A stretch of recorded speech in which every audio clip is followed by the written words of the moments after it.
Salam müəllimlər, hər vaxtınız xeyir olsun.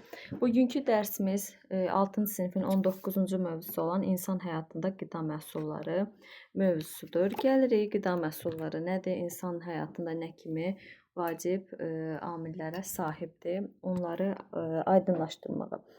Deməli, insan orqanizmində dayanmadan maddələr mübadiləsi gedir. Bunun üçün orqanizmə böyük miqdarda enerji lazımdır. Orqanizmə daxil olan həyat enerjisinin əsas mənbəyi isə qidadır. Baxın, orqanizmə çox vaxt testlərə düşür. Siz testlərə nə düşür? Mən sizi onları deyirəm ki, yəni diqqətli olacağınız məqamları sizə vurğulayıram. Deyir ki, orqanizmə lazım olan həyat enerjisinin əsas mənbəyi qidadır. Yəni həyat mənbəyinin enerjisini daha doğrusu həyat enerjisinin əsas mənbəyini qida təşkil edir. Dərinin, saçların, dırnağın sağlamlığı, insanın daxili orqanların normal fəaliyyəti düzgün və hərtərəfli qidalanmadan asılıdır. Normal qidalanmayan orqanizm ona lazım olan maddələri almır və getdikcə insan immuniteti azalır, səhhəti pisləşməyə başlayır. Tez-tez soyuq dəymə, qan azlığı, yaz yorğunluğu, dişlərdə korreksiya müşahidə olunur. Qida məhsullarının zülal, yağ, karbohidrat, vitamin və minerallar, bir də su aiddir. Deməli, qida məhsullarına nə daxildir? Qida məhsullarına zülal, yağ, karbohidratlar, vitaminlər, mineral maddələr və su aid edilir. Deməli, müəllimlər, buradan nə çıxardırıq? Normal qidalanmayanda, normal hərtərəfli qida qəbul etməyəndə müəyyən problemlər yaranır ki, soyuq dəymə kimi, qan azlığı kimi, dişlərdə korreksiya halları kimi bu hallar baş verir. Deməli, bunlar nəyə aiddir? Qidanın normal qəbul edilməməsinə. Dedik, zülallar, daha doğrusu qida məhsulları hansılardır? Zülal, yağ, baxın bunları yadda saxlayın, karbohidratlar, vitamin və mineral maddələr, bir də su. İndi gəlirik zülallara. Zülallar nədir? Zülallar orqanizmin hüceyrə və toxumaların əsasını təşkil edir. Hüceyrə və toxumalarının əsasını təşkil edir. Onlar orqanizmin yoluxmalara qarşı mübarizəsində iştirak edir. Deməli, onlar orqanizmin yoluxmalara qarşı mübarizəsində iştirak edir. Əgər insan qida ilə az zülal alarsa, nə baş verir? Fiziki və zehni güc azalır, mədə, bağırsaq sisteminin fəaliyyəti pisləşir və qocalma prosesi tezləşir. Deməli, bir daha deyirəm, əgər zülal az olarsa, nə baş verir? Fiziki və zehni güc azalır, mədə bağırsaq sisteminin fəaliyyəti pisləşir, bir də qocalma prosesi tezləşir. Yəni, bu qocalma prosesi demək olar ki, bir dənə zülalda qeyd olunub. Sonra, zülallar hansı bitkilərdə, hansı mənşəli, belə deyək, ərzaqlarda var? Zülallar heyvan və bitki mənşəli olur. Deməli, zülallar neçə cür oldu? 2 cür. Heyvan və bitki mənşəli olur. Heyvan mənşəli zülallar harda olur? Heyvan mənşəli zülallar yumurtanın ağında, süd məhsullarında, ət və balıqda olur. Deməli, heyvan mənşəli zülallar harda olur? Yumurtanın ağında, süd məhsullarında, ət və balıqda olur. Burada şəkillərə də baxarsınız. Zülal tərkibində olan ərzaqları göstərir. Yumurtadır, balıqdır, çörəkdir, qaragöz, lobya, kəsmik, süd, ət. Yəqin ki, bu sarı pendirdir, pendir oxşuyur, lobyadır. Yəni, bunların daxilində də yetəri qədər zülal var. Digər isə bitki mənşəli zülallar. Bitki mənşəli zülallar isə nədə var? Göbələk, qoz, fındıq, şabalı. Sanki qoz, fındıq, şabalı bunların üçün bir yerdə yadda saxlayırıq. Əlavə göbələk və bir də paxlalı bitkilərin toxumlarının tərkibində rast gəlinir. Deməli, zülallar olur qoz, fındıq, şabalıd. Bayramdan yadımızda saxlayın, Novruz bayramından bu 3 dənəsini. Sonra ora paxlalı bitkilər, bayaq dedim sizə, paxlalı bitkilərin toxumlarında, bir də əlavə göbələk yadda saxlayırıq. Sonra gəlir yağ. Yağlar. Yağ nədir? Yağlar orqanizmin əsas enerji mənbəyidir. Baxın, bayaq qidada demişdim sizə. Necə demişdik qidada? Bir daha ora qayıdacam. Qida deyir ki, Deməli, normal qidalanma orqanizmə olan lazımi maddələr, yəni insan bədəninə mütləq ki, lazımdır. Orqanizmə lazım olan həyat enerjisinin əsas mənbəyini qida təşkil edir. Baxın, burada fikir versiniz, bu qida ilə yağ bir-birinə hardasa bənzəyir. Deyir ki, orqanizmə lazım olan həyat enerjisinin əsas mənbəyini qida təşkil edir. Burada nə deyir bəs yağlarda? Orqanizmin əsas enerji mənbəyini, sadəcə nədir? Enerji mənbəyini desə, sadəcə enerji mənbəyini bu yağlardır. Onlar hüceyrələrin tərkibinə daxildir. Orqanizm maddələr mübadiləsində fəal iştirak edir. Yağlar bitki və heyvan mənşəli olur. Eyni zülallar kimi bitki və heyvan mənşəli olur. Şəkillərinə baxırıq. Badam, qoz, fındıq, sonra yağın özü, zeytun, ət, balıq, süd, xama, balıq yağı, yəni bunların tərkibində hər birində yağ, yəni yağ mənbələrdir. Bunlarda yağlar mövcuddur. Sonra günə baxan qarıqdalı, kətan, zeytun, kakos, soya yağları bitki mənşəli yağlardır. Baxın, adlarından da bilinir ki, bunlar bir bitki mənşəlidir. Deməli, hansılar? Baxırıq, günə baxan, qarıqdalı, kətan, zeytun, kakos, soya, sonra bunlar bitki mənşəlidir. Onlar orqanizmdə maddələr mübadiləsini yaxşılaşdırır. Deməli, bunlar neyinir? Hansı funksiyanı yerinə yetirir? Maddələr mübadiləsini yaxşılaşdırır. Nə? Hansı ki, bu yağlar. Kərə yağı, heyvanın iç yağı, balıq yağı, bunlar isə heyvan mənşəli yağlardır. Deməli, kərə yağı, heyvanın iç yağı, balıq yağı heyvan mənşəli yağlara aiddir. Əgər insan qida ilə həddindən artıq yağ çox qəbul edərsə, az enerji sərf edərsə, heyvan mənşəli yağlar qalın dəraltı piy qatı yaradır. Hansı yağlar? Heyvan mənşəli yağlar dərin dəraltı belə deyək də piy qatı əmələ gətirir. Bunun nəticəsi olaraq piylənmə və artıq çəki meydana çıxır. Bu belə. Sonra karbohidratlar nədir? Karbohidratlar məlumdur ki, karbohidratların əsasına orqanizmin əsas enerji xərcləri bərpa olur. Deməli, burada nədir? Açar məqamımız karbohidratların hesabına orqanizmin əsas enerji xərcləri bərpa olur. Nəyi? Enerji xərcləri bərpa olunur. Karbohidratlar əsasən bitki mənşəli ərzaqlarda olur. Hansı ərzaqlarda? Bitki mənşəli ərzaqlarda. Karbohidratlarda ən zəngin qida məhsulu kimi dənli bitkilər. Karbohidratlarda ən zəngin qida məhsulu kimi dənli bitkilər. Dənli bitkilərdən sonra qidalanmada karbohidratlarla zəngin ikinci yeri tərəvəzlər tutur. Deməli, birinci olur dənli bitkilər, ikinci olur tərəvəzlər. Birinci dənli bitkilər, ikinci yeri isə tərəvəzlər tutur.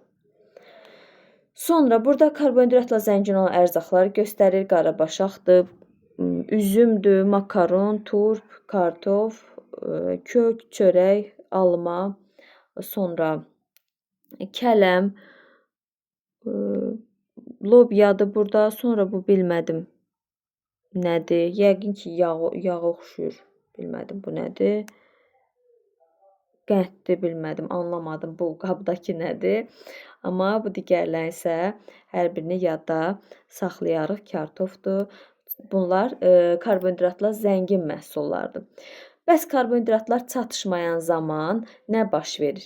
Karbohidratlar insan orqanizmə çatışmayan zaman orqanizm zəifləyir, halsızlıq, baş gicəllənmə, tez-tez aclıq halları baş verir. Nə olur? Orqanizm zəifləyir, halsızlıq, baş gicəllənmə, tez-tez aclıq halları baş verir. Karbohidratların artıq qəbulu piylənməyə gətirib çıxarır. Meyvə və tərəvəzlərin tərkibində olan karbohidratlar çox xeyirli hesab olunur. Deməli, hansı karbohidratlar çox xeyirli hesab olunur? Meyvə və tərəvəzlərin tərkibində olanlar. Bu karbohidratlar demək olar ki, bağırsaqlarda həzm edilmir. Bağırsaqda həzm edilmir. Enerji mənbəyi deyil. Bağırsaqlarda həzm edilmir. Enerji mənbəyi deyil. Onlar bağırsağın işini tənzimləyir və toxluq hissi yaradır. Deməli, karbohidratlar neyinir? Bağırsaqda həzm edilmir. Hansı karbohidratlar? Meyvə və tərəvəzin tərkibində olanlar. enerji mənbəyi sayılmır. Həmçində bağırsağın işini tənzimləyir və toxluq hissi yaradır. Sonra vitaminlər. Vitaminlər insan orqanizmində yaranmır. Deməli, vitaminlər öz başına orqanizmdə yaranmır. Nə? Vitaminlər. Enerji mənbəyi olmasa da, deməli, vitaminlər nədir? Enerji mənbəyi deyil. Amma sağlamlığın və həyatın qorunması üçün olduqca vacibdir. Sağlamlığın və həyatın qorunması üçün olduqca vacibdir vitaminlər. Bunun üçün isə qida ilə bol vitamin almaq lazımdır. Deməli, müəllimlər, burada iki məqamda enerji mənbəyi deyil sözünü görürük. Biri karbonhidratlarda baxın. Görürsünüz, yazıb ki, enerji mənbəyi deyil. Bir də harada? Bir də vitaminlərdə yazıb ki, enerji mənbəyi olmasa da sağlamlıq və həyatın qorunması üçün olduqca vacibdir. Bu sözü bütövlükdə görsək bilirik vitaminlərdir. Yox, sadəcə belə görsək ki, demək olar ki, bağırsaqda həzm edilmir və enerji mənbəyi deyil. Bağırsaqda həzm edilmir, enerji mənbəyi deyil, bu karbonhidratlardır. Yox, orqanizmdə yaranmır, enerji mənbəyi olmasa da həyat və sağlamlıq üçün vacibdir. Bu isə vitaminlərə aiddir. Vitaminlər həb və inyeksiyalar şəklində istehsal edilir. Amma ərzaqların tərkibində də təbii vitaminləri qəbul etmək daha faydalıdır. Onlar orqanizm tərəfindən bütünlüklə və tez bir zamanda sovrulur. Nə? Vitaminlər. Yalnız orqanizmdə hər hansı bir vitaminin kəskin çatışmazlığı olduğu zaman isə həb şəklində qəbul etmək olar. Sonra gəlir C vitamini. C vitamini yoluxmalara qarşı müqaviməti artırmaq üçün soyuq dəymə zamanı qəbul edilir. Xəstələnən zaman çox zaman böyle C vitaminli belə suların falan içinə atırıq. C vitamini qəbul edirik, hansı ki o dərman formasında deyirəm. C vitamini qəbul edirik. Yəni bunlar nə üçün edirik? Soyuqlayan zaman, xəstə olan zaman isə sağalmaq məqsədi ilə C vitaminli olan ərzaqlardan çox istifadə edirik. Həmçinin də C vitamini əsas mənbələri tərəvəz, təzə tərəvəz, meyvə, gilə meyvə, xüsusən itburnu, şirin bibər, qara qarağac, sitrus meyvələri, hansı ki deyirəm, yeri mandalindir, sonra apelsinin özüdür. Bunlarda C vitamini çoxdur. Həmçinin də turşuya qoyulmuş kələmdə C vitamini var. Deməli, C vitamini əsas mənbəsi nə oldu? Təzə tərəvəz, meyvələr, təzə tərəvəz, meyvələr, gilə meyvələr, itburnu da soyuq dəymə zamanı istifadə edirik.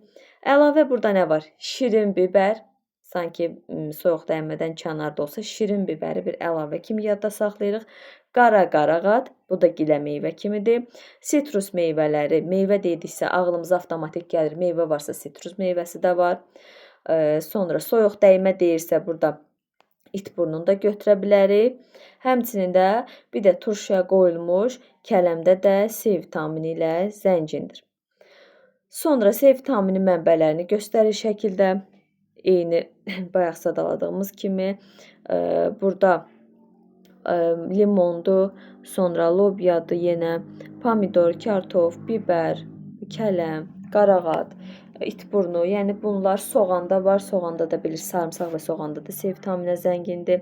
Bir də qırmızı bibər, yaşıl bibər, bunların tərkibində C vitamini çoxdur.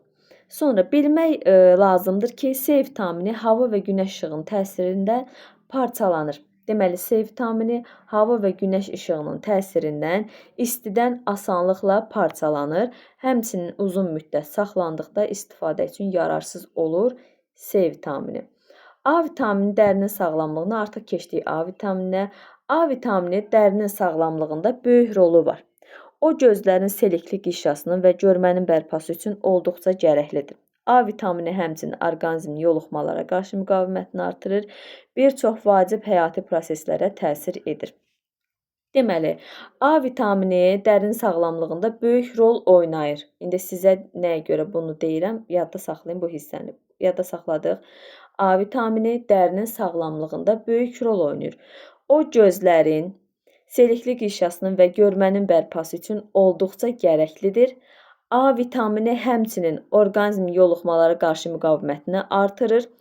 və bir çox vacib həyati proseslərə təsir edir. Bu müqavimət artırmaq demək olar ki, bir çoxunda var. Yəni bunu açar məqam kimi götürmürük. Amma gözlərin seliklik inşası, görmənin bərpası, dərinin sağlamlığında böyük rol oynayır sözlərini görürsə, bu A vitamininə aiddir.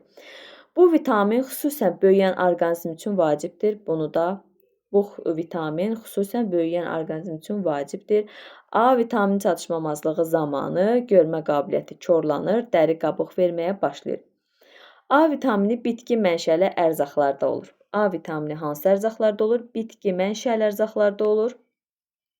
Çay tikanı, yer kökü, şirin bibər, başqa narıncı və qırmızı rəngli meyvələrin tərkibində olur. Deməli, çay tikanı, yer kökü narıncı rəngdədir, şirin bibər və başqa narıncı və qırmızı rəngli meyvələrin tərkibində var.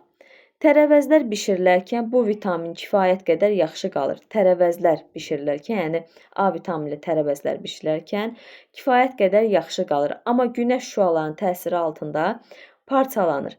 Yağlarla birlikdə qəbul ediləndə yaxşı həzm edilir. Bunun üçün yerkökü salatına mütləq xama və yağ əlavə olunur.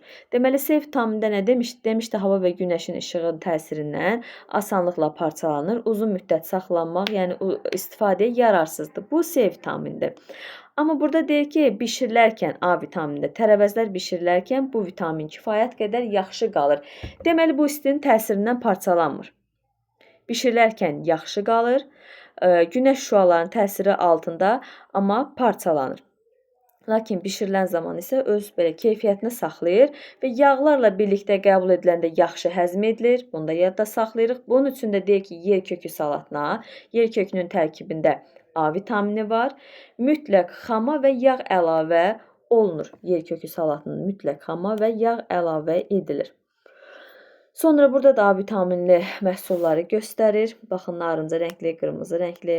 Bunlar da A vitamininə zəngin olan qidalardır. Sonra D vitamini sümüklərin sağlamlığı üçün vacibdir. Daha doğrusu D vitamini o orqanizmdə günəş şüaları altında yaranır. D vitamini orqanizmdə günəş şüaları altında yaranır. Adətən uşaqları falan deyirlər ki, filan saatlarda günəş işığında gəzdir, günəşdə gəzdir, dəniz qırağına apar, insanların özünə də bəzən həkim məsləhət görür. Bunlar nə üçündür? Yəni günəşdən alınan D vitamini üçün nəzərdə tutulur. D vitamini, baxın, heyvan mənşəli ərzaqlarda olur. D vitamini heyvan mənşəli ərzaqlarda olur.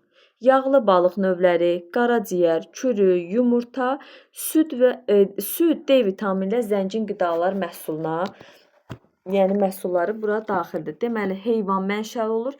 D vitamini heyvan mənşəli olur.